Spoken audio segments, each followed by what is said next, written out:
sound like my nephew. Always thinking you need to do things on your own without anyone's support. Oh my God, Duane here with me. What's happening? Appreciate you coming on. Appreciate the invitation. Yeah. So what's been going on? You know, living life. Yeah. You know, and with everything that's happening, just trying to keep the vibrations high. Right. You know, because it's like, what I realized is when you move up, the law of duality and the law of, you know, universal law, you know, for everything that happens, there's going to be an equal and opposite reaction. So when you move up, something's going to try to pull you down. Right. So when you say what's happening, you know, trying to be in that constant state of, you know, raising my vibrations, you know, and staying at that level. Yeah. You gotta stay there with all going on right now. This coronavirus and everything. I know a lot of people are freaking out about it. People trapped in the house. You know, the fear vibration is so high right now. Like all you see is fear. We was talking about that on the way up there. You said you can look at people. You said You can feel the fear in their eyes. Yeah. You know. And people are scared to be next to each other. Like they're really scared. Like I was in a market, they got the arrows to go this way, to go that way. So I was coming up this way, but the arrow said go this way, and the lady one said you're supposed to be going that way. She pointed down. My fault? Yeah. So you see, what I realized is with this whole coronavirus and everything, and those arrows, it's about domination, control. Right. Telling people what to do so they can become complacent and submissive. Right. And to dive a little deeper into this coronavirus thing, it's like that fear state. So I don't know if you're familiar with, you know, biochemistry, but like electromagnetic fields, we all have one. Everything is vibration. So, you know, they're keeping us 6 feet away from each other. As human beings, we have a heart and we have a mind. They vibrate. They're all frequencies. So when we come into contact with other beings, we're not just seeing them. You know, to really understand somebody, we have to feel them. So them keeping us 6 feet apart creates, you know, a barrier of misunderstanding. Right. So it's going to tear, you know, the social construct apart. Because nobody's going to be able to actually understand anybody on a deeper interpersonal level of feeling. Right. Because, like I said, to feel somebody, the vibration has to be within that, you know, that range. Right. So it's just like with that and the masks covering your faces, you don't know what the person is feeling. You can't see their expression. You can't see a person's expression. You don't know you don't even know who a person is. There's many times that I've been outside and I walk right past the person, so I didn't know who they was. They had a mask on. And I don't got my mask on, so when I'm walking outside, so you can see who I am. The person like, hey Matt, what's up? And I'm looking like, well, my friend knows you. You had a mask on. And then they put a mask on and started busting it up. But it's just a whole scheme. I'm not even gonna say scheme. It's a tactic to scare people, to spread fear. What they want to do is control us. Making us wear a mask is so dangerous. Walk around with these masks on. I just seen a mask that said it has lead within the lead. It's on there, an ingredient that is lead there. I shared on my Instagram. I shared one of the masks that says this does not protect you from COVID-19. Now, wearing these thin masks is not going to stop no molecules supposed to be in the air seeping through that mask and getting to you. I don't care if 2 people got a mask on. If one sneeze, it's going to go right through that mask. It's going to tiny molecule and go right through your mask and get into you. So wearing these masks is doing absolutely nothing. So it's pointless for us to walk around with these masks on all the time. It's just a means, a way to control the masses. Like you can look look through any biology book, your chemistry book, and you will see molecules. And you can see them being broken down. And you can see how they spread. So you would know that wearing a mask does absolutely nothing. All it does is restricting your oxygen level, making it hard for you to breathe, making it hard for you to think straight. Because you don't got good oxygen level, you can't think straight. You're not thinking straight, you're making dumb decisions. You see the food shortage all around the world right now. And it's not even because people going around they're scared and they're buying up everything. It's a money shortage. Why is there a money shortage? If it was a coronavirus scare, they didn't want to touch the money. So everybody using plastic cards. So what happened to the money? You see, I believe it all goes, into that bigger scheme of things, because I think, to be honest with you, I think the economy wasn't doing so well at all.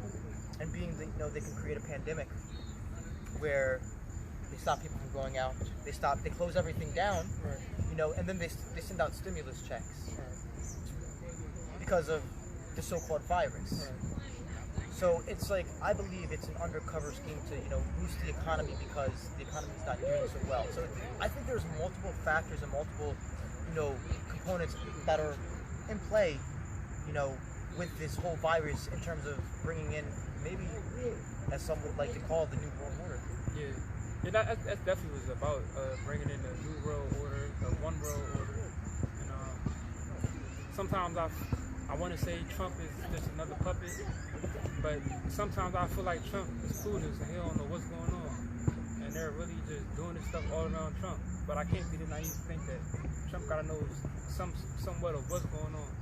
But I see he did validate or give notice to the lady that came out and said she had a cure for the coronavirus. And he retweeted it. Okay. Yeah, I forget what she said. But African lady, she said she had a cure for the coronavirus though. That's interesting. Yeah, he retweeted it though. So he did give knowledge to that though. But I don't know if it was another scheme just for him to get votes from the black community, or was he serious about that though? But sometimes I feel like though, Trump, I'm not saying I support him, but one thing I like about Trump is that he's real. He speaks how he feels. You don't never gotta worry about what he's saying behind closed doors. Whatever Trump says, that's what Trump says. You gotta respect that. Like, what type of person is not gonna respect a person that's straight forward of how he feels? He does lie, he does say some stuff, then when you get caught about it, oh, I ain't say that. You know you said it, bro. You call the camera saying it, bro. And that's what most people do. We human. We're not perfect, man. Sometimes we get caught up lying, we do stuff here and there, but for the most part, we try to keep 100. And that's what Trump does for the most part. He says how you feel. He don't even think about it. You ask him a question, he just say it. But, I agree with that. And it's just like, speaking on that Trump idea about him being in cahoots, I personally think, being that, he's already a person of stature, he comes from money, it's hard to control somebody who already has money. Right. So when I look at him and the position that he's in and where he's come from, I believe he's actually going against what the higher ups actually want. Yeah. Being that, he can't be controlled, and he does speak his mind, and he doesn't care. Right. And he has money, so what more can they give him that he doesn't have? Right. They thought they could control him. They didn't know how he was going to come in all his acting. That's the truth. Yeah. But the one thing I do appreciate is that he's tried to spread that information about the African doctor who said she had the cure for the coronavirus though. But they was trying to do it. They took that video down.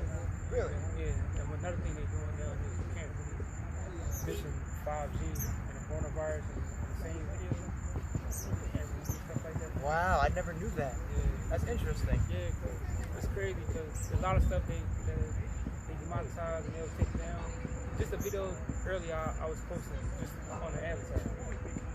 I was just posting the video about the Avatar, and I was saying some inspiring words about her.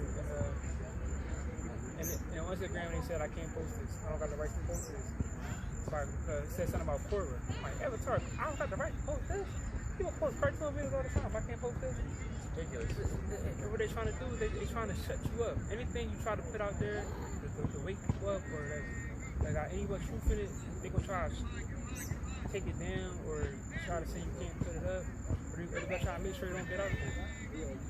That is the truth. That's what I realized, in this day and age, it's so important to, speak your mind. Because we all have a piece of that puzzle, and when we come together, everything becomes clear.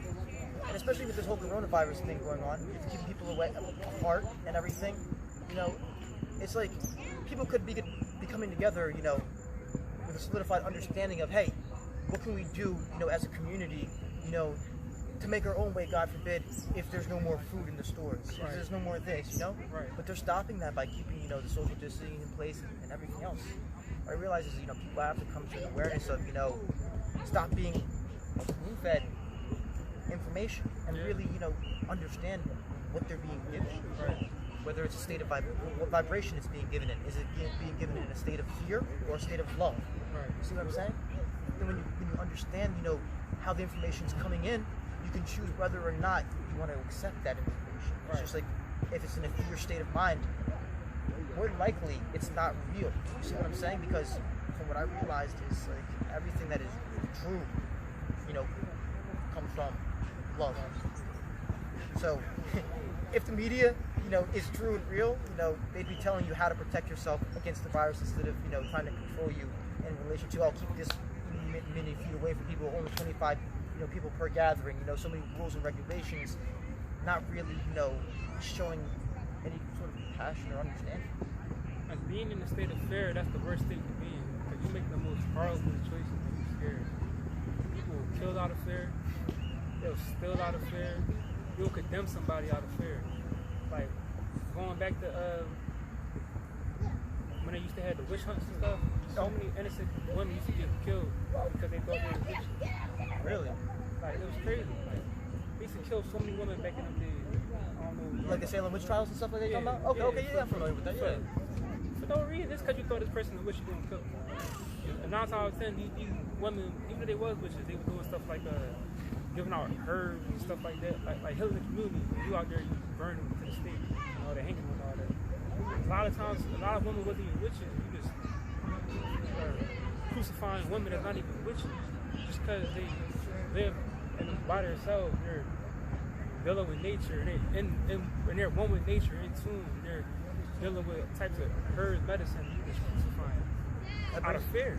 Yeah, and that brings me back to that a good point. That fear state, leads to unwanted actions. And I would take the example of Jesus Christ. When the lady who sinned, he said, let the one who has not sinned cast the first stone. Not one of them threw a stone at the lady. It's because we're all imperfect. Right. And you see, it's that fear state, that just keeps you in that aggression.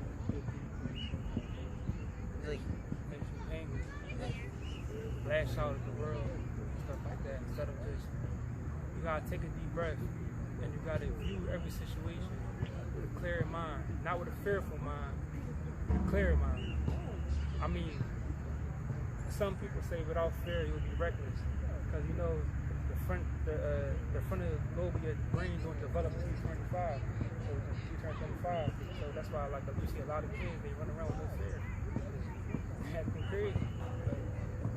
But it's not the goodest thing in the world to live without fear, but it's not the best thing in the world to have fear. Because fear will stop you from reaching your higher self or reaching your destiny in life. It might be a position that you're supposed to take that you won't take out of fear. What if I do wrong? Or what if I mess up? What if I fail? You could have had an opportunity where you could have started your own business, but you were scared to leave your job. So out of fear, instead of starting your own business, going out to the world, working for yourself, you chose to stay a slave and work for somebody else because you were scared to reach out, to take your destiny in your hand. So having fear is one of our biggest flaws. We walk around with so much fear. Because out of fear is racism. Because people, you walk down the street and you'll see a group of kids, or you might see one person, and you might judge this person. You might project on this person because of what the media said to you or what you heard other people say to you. You might project a certain idea on this person.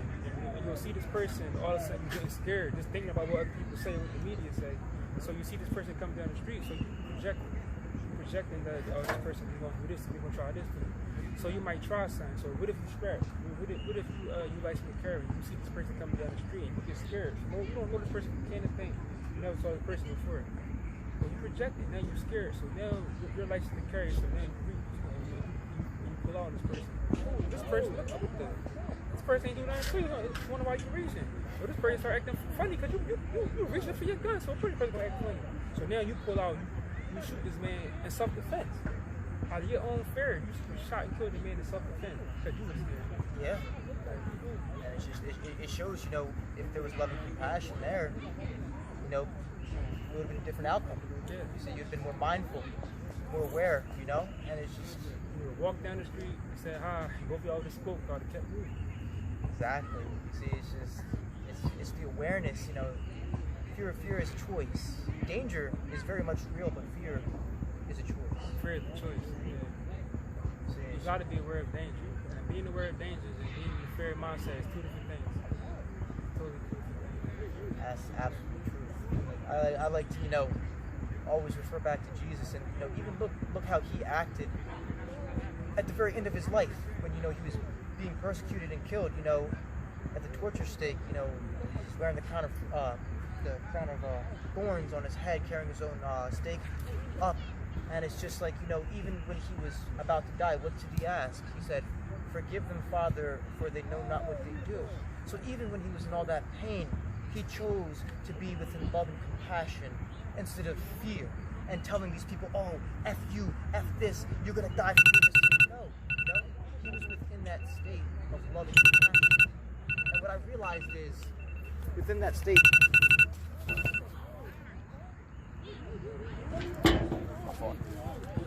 you know, of love and compassion, you know, there's no judgment. And you know, when there's no judgment, you free yourself from any pain that anybody can bring to you on this earth, because you understand where you're coming from and you understand your intentions. Regardless if this other person is wishing you harm, you understand you want to give them peace. And it literally boils down to that in this day and age of, you know, understanding that within ourselves. You gotta understand certain aspects of life within yourself. That's why you can go within. There's no within, baby. That's one of the greatest journeys you can have in life. Going within. Like a lot of people turn to substance, escape reality, or just to certain situations, and really all you really need is to go within. You know, the same feeling you feel when you get high, you need that same feeling. That's the truth. And like what I realized is, you know,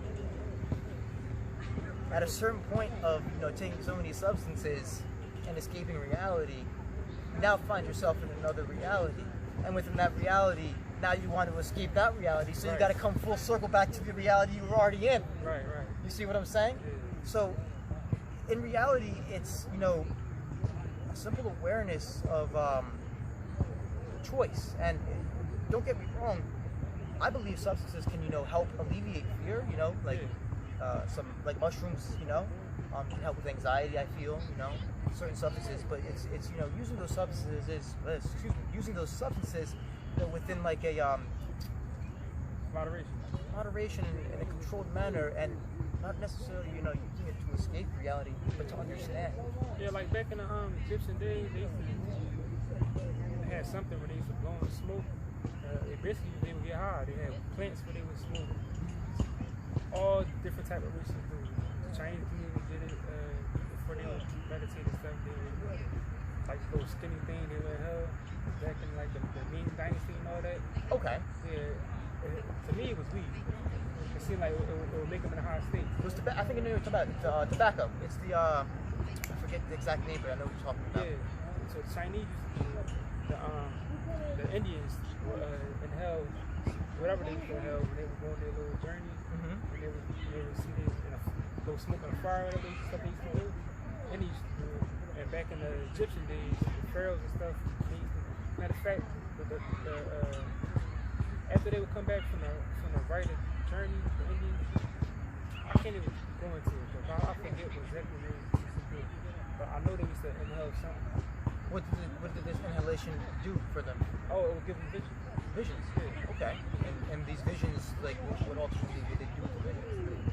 Oh, no, take them, bring them back to the tribe. Okay, and they share like their information and knowledge. Yeah. Okay. Interesting. And that's what I'm talking about. Like, you know, using certain substances like in moderation. Yeah. You know, because Albert Einstein said, you know, you can't solve a problem at the same level of awareness that created it.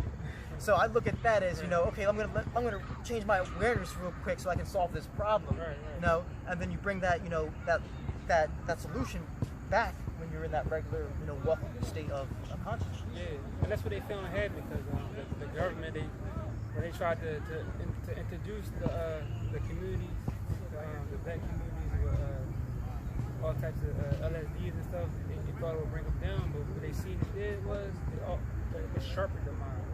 So while they were doing these types of drugs, they always hit the crazy out there. They were focusing more.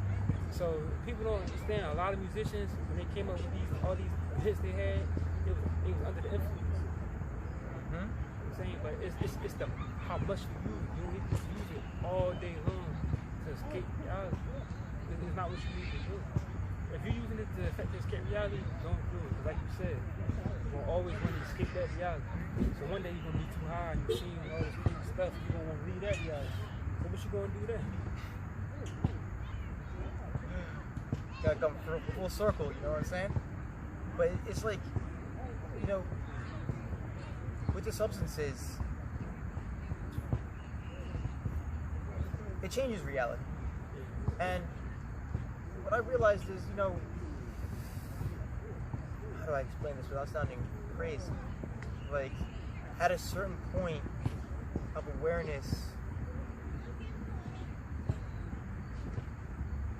being high is no different, literally, than the waking world.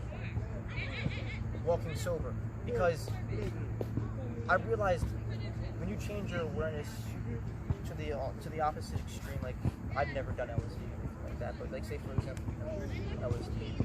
I used to pop Zany, I used to drink syrup. Okay. Pop Perks. So you're familiar with Yeah, that? I used to get high. And I was trying to escape reality. Okay. I didn't know at the time, but that's what I was trying to do. I was actually trying to escape reality. Did you? All right, my question is now. Let's dive a little deeper into this then, because based on what you just told me, a lot of the substances were downers. Yeah. Have you ever dove into any of the upper substances? Zany. No, actually that was down there too. No, I never did that. Like Adderall or like 5-Ants or anything of that nature? No. I did all the down. Okay. See, when I had an epiphany today, bro. As I was driving over here, I had an epiphany. I don't know if I want to share it, but I'll share it.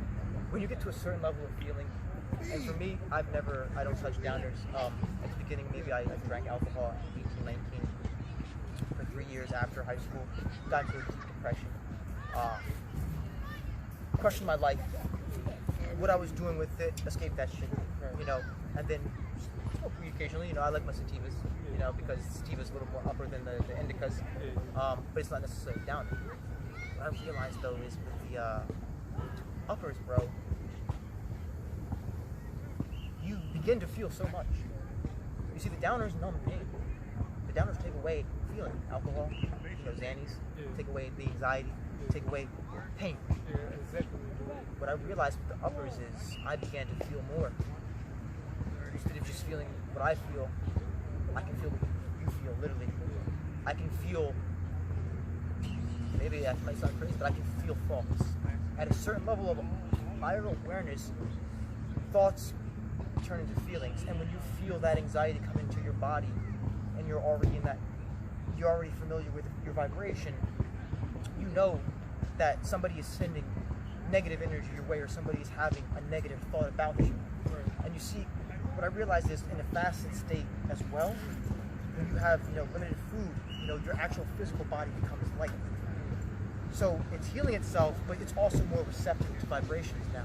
That's exactly why I actually love working out, going jogging, doing exercise. I like working out before I normally eat after I work out or jog. I feel like I can go longer, go further. I feel like when I eat, when there's food in my stomach, I feel like something weighing me down. I only can run like 1 or 2 miles when I'm feeling my feelings. Without food, I can run like 4 or 5 miles. Okay. And it's for that simple fact, the food is a material substance, I believe, and this is just my belief, I don't believe we're humans, I believe we're light beings. Right. Being that food's a material substance, you put that in your light body, you're going to be weighed down, especially if your vibration's already at a certain point. You see what I'm saying? Yeah. That's why, vegetarianism and veganism tend to raise your vibration and make your light body lighter, because, you're not taking that karmic energy of stress that the animals go through anymore. Right. So, once your physical body becomes light, you know, you're susceptible to a lot more outside vibrations, you see? And with a higher awareness, you can feel those outside vibrations at an instant. You can feel thoughts. You can feel intentions. You may not want to feel them. What I realized is when you stay true to yourself, and when you stay to, you know, who you are, you know, those outside forces, they can't touch you. But like I said, there's a trade-off. When you go up in vibration, those outside forces can attack you more. And I had this epiphany today. I know a couple of people. I don't judge. You know, they mess with like heavy downers, things of that nature, like often. And you know, to be honest with you, my father, he's on opiates because of his back surgery. You know, he's surprised. That's how I got introduced to I had surgery. So the doctor introduced me. So the first time I was with it, I didn't mean to cut you off, but the doctor gave it to me for my surgery thing. And that's how I started taking perks and stuff like that. And then I actually got my friends onto it because I was getting all these type of pills and stuff. So I would come around my friends and I would bring my pill bottle, ask them if they wanted some. So I was actually kind of a bad influence on some of the people that I grew up with because I actually got them doing perks.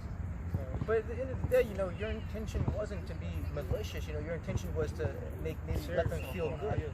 I was sharing my, I was sharing what I was doing. So I wasn't just trying to be a bad friend. I thought I was a good friend. In the long run, I was a bad friend.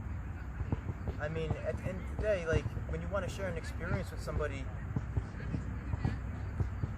if it hurts them, I guess it's bad, you know? It don't matter if the intention was good. If you did more wrong, you did good. Okay, it's bad, yeah. I can agree with A that. lot of people got good intentions, they do bad things. That's the truth. Yeah, like we were talking about earlier, Magneto. Magneto thought he was doing so much good for the mutants, but in the long run, he was putting them farther back than what they was already doing. They was just out there just being able to live amongst the humans. But when Magneto comes trying to take over and you start a war with humans, they're hunting the mutants down. So now all the mutants got to go back and hide. Even though the mutants was getting picked on and it was getting treated fairly, it was still to be out in the world, yearning to be hunted, trying to kill and capture. That's the truth. What's his name? Thanos thought about wiping out half the world. He thought he had a good cause. He thought the world was overpopulated and the world was evil, was going to war with each other. He thought his cause was just by him wiping out half the resistance. To wipe out half the resistance, he thought that was a good cause. Like, that's crazy, but he thought he was doing something good. And if you want to be talking to something that's not nonfiction, Hitler thought he was doing a good thing.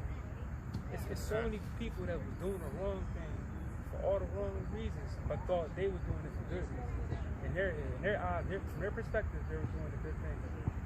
But their outcome, the stuff they did had more wrong outcomes than good outcomes. That's a perfect example of, you know, good intentions leading to bad endings. You know what I'm saying? And today, like, you know, that's what I realized. You know, when you raise your vibration to a certain level, you know, mindfulness begins to fade away. You see, everything becomes feeling, and it's like you can have good intentions, but the reality is you have to feel, you know, that peace and that truth within yourself. Not even think about the intention, but feel what you're about to do, and feel whether it's just or unjust. Right. You see what I'm saying? And that feeling, you know, takes away from, I feel, any thought of whether the intention is good or bad, because the heart's vibration is stronger than the mind. So if you allow yourself to be led by the heart, the mind can never go wrong. Right. So it's like reality. In reality, there ain't no really good or bad choice. It's really good for you in the moment. Yeah. And at the end of the day, selfish as it sounds, humans are selfish. You see? And it's like, I realize we have to, you know, raise our awareness to to be less selfish, and once our awareness is raised, you know, now we have to align that awareness within our hearts. And it's like once you do that, you come full circle, and your heart automatically kind of directs your mind from it. Right. But it's like you got to do both things separate and then come together with it. It's a process. It is. You gotta do. It's sometimes it almost seems impossible, but it's not. It's definitely not impossible. It's just something that's easily doable, but it's almost seems impossible. But like you were saying, humans are very selfish. You can see the selfishness in humans. Like you can look on the planet and see how many animals are extinct and how many bugs are going extinct. Like so much animals that used to exist back then don't exist now because us as human beings, we hunted them out to extinction. And that's crazy. We hunt so much that we're a big species who extinct on this planet. And it probably was thousands, hundreds of thousands of species that is going extinct. Different animals, yeah. And there's so many different things that's going extinct. It always makes you wonder, like, with the racist thing, like, you don't like me because I'm just skin complexion, or I don't like you because you're that skin complexion. Like, that's stupid. Like, why would a person's skin complexion matter to how you treat them? That doesn't make sense. Like, you're supposed to go up people anyway. Yeah, I definitely agree with that. But you see, we live in a visual world, and when you know, your psyche can be manipulated based on, you know, what you see. How can you trust it? Like, I don't know if you know, but even like based on fast food and what we eat triggers our hunger. McDonald's, Wendy's, Taco Bell, like all the fast food, they use red and yellow because those colors trigger your appetite. Yeah, I didn't know that. So you see, there's a psychological manipulation that's happening, you know, in the waking world that a lot of people aren't aware of. And when you become aware of that, shit just becomes even fucking. Is that why my stomach was hungry just looking at this yellow caution tape right now? Yeah, yellow triggers hunger. That's crazy. That's crazy. I thought it was because I knew we was gonna do the video and work out pretty late.